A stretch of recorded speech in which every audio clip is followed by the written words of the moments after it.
Ganito ako pag mag-install mga master. Tingnan niyo tong bar level,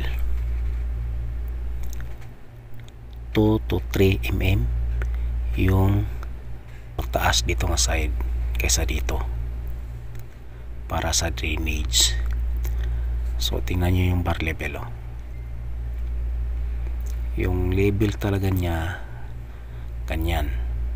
So 2 to 3 mm yung baba dito na side para yung flow ng tubig mga master tuloy-tuloy, at saka matutuyo talaga yung drain fan, hindi may staka ng tubig at malulumutan.